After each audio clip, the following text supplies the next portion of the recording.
Hello, this is Bindu Rama Rao again. Today we shall talk about AI ecosystems. So, what are the options for these ecosystems? What kind of ecosystems can we have? And what do we really have right now? So, let's talk about what the AI systems look like. How are they created? First, you need to feed these AI powered systems a lot of data or tons of data.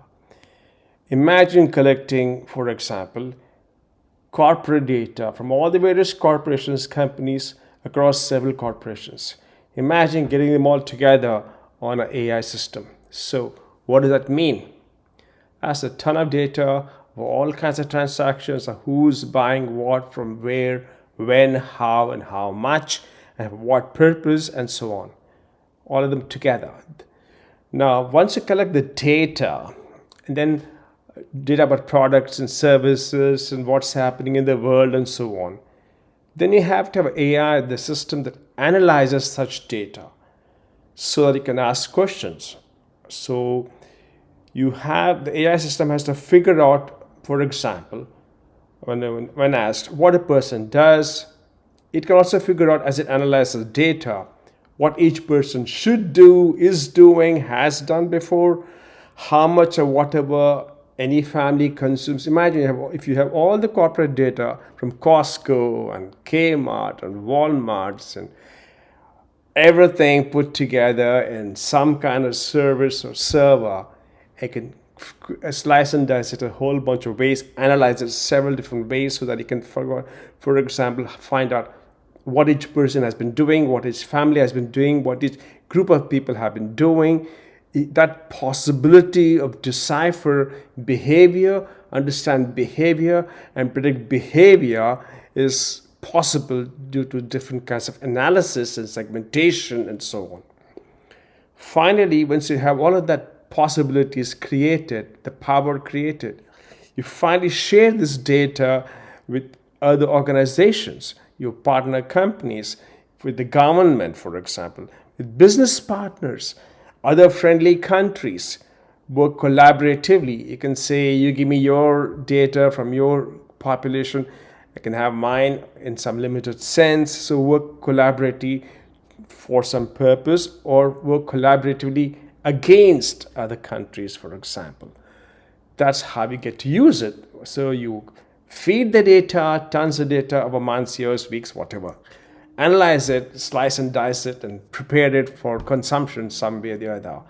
And then you make it possible to share. And finally, you share the data with other corporations, with your other departments, with other like-minded entities, and you have quid pro quos and all of that going to go on.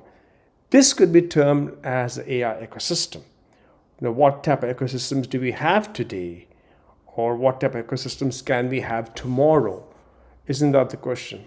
There are broadly, at this time, three different approaches to this. The first is, imagine corporations that are private with massive amounts of data. Amazon knows everything you've done and you haven't done, or going to do, and anticipate your orders and so on, for example. Imagine putting it together with GM's data and Costco's data and Elon Musk's data on X and Meta's data. Imagine some kind of cooperative mode of getting them all together from different silos into one big silo or one mesh network. That's a massive amount of data. And then what happens now, you can essentially predict behavior, anticipate behavior. How much power and influence does it grant those corporations? How many of your decisions are influenced or made by them for you? What insurance you get, for example, based upon your health or issues over the year, your health status, what is good for you based upon what the analysis tells is good for you, what you should be experiencing now, etc. All can be guided or managed for you behind the scenes by the corporates with the unlimited data they have of all your behaviors, experiences, opinions, and purchases, and so on. this unlimited power to influence essentially boils down to knowing about every facet of your life, knowing about all the decisions you've been making and why you made them, and extrapolating from those decisions you made to see what you're likely to make next, so that so it's possible to influence it, and then based upon the analysis of your habits and opinions and so on. That the power, knowing every facet, knowing all about the decisions you made, so that what decisions you're going to make next can be influenced for various reasons, political or otherwise. Now, that's the one of the systems, ecosystems. Corporations own everything, they share everything with whom they want to, and they put it together in a big wide mesh of corporations, corporate data.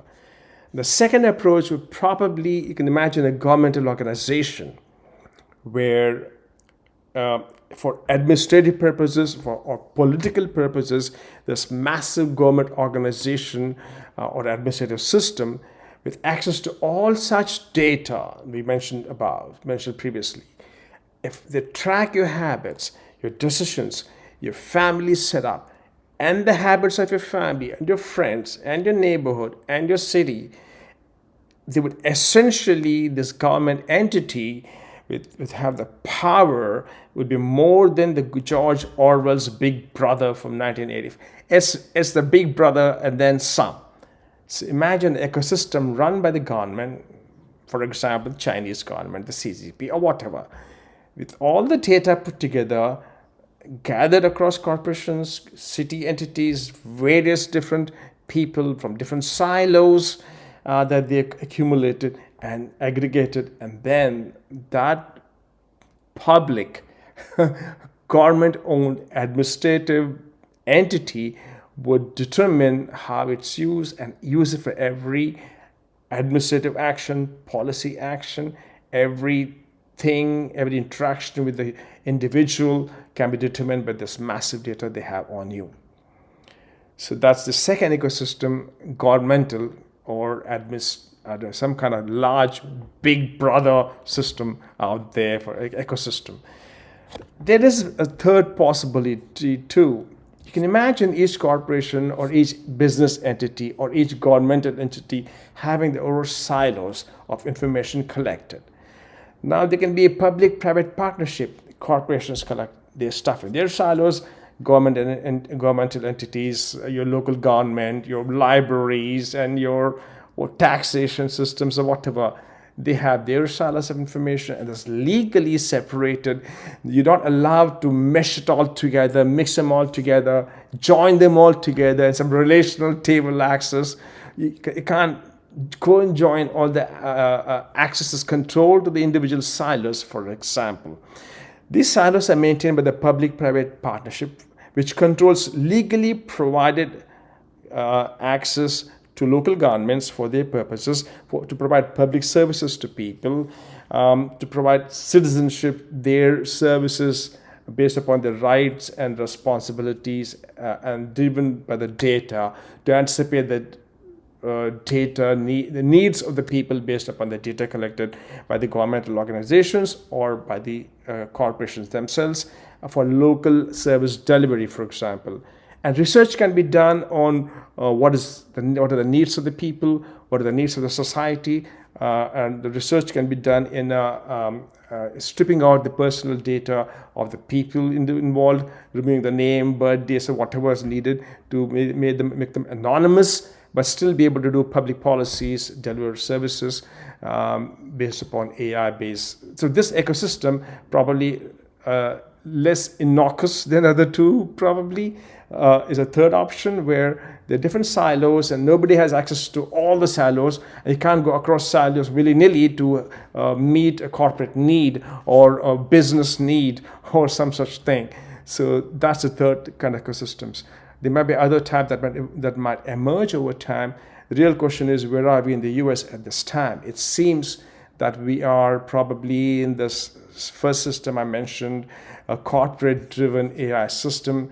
If these multiple corporations mesh the data, merge the data, have access to each other's, then the power influence is immense. and the government doesn't set any regulations. It's laissez-faire. Do your best, do the good thing, but don't come back to me. As that's where the US is probably sliding into right now. It's going to be fun to see if legislation of any kind would try to put guardrails or how it goes about doing it. So we'll see what's emerging in the next year to two. Well, watch and learn.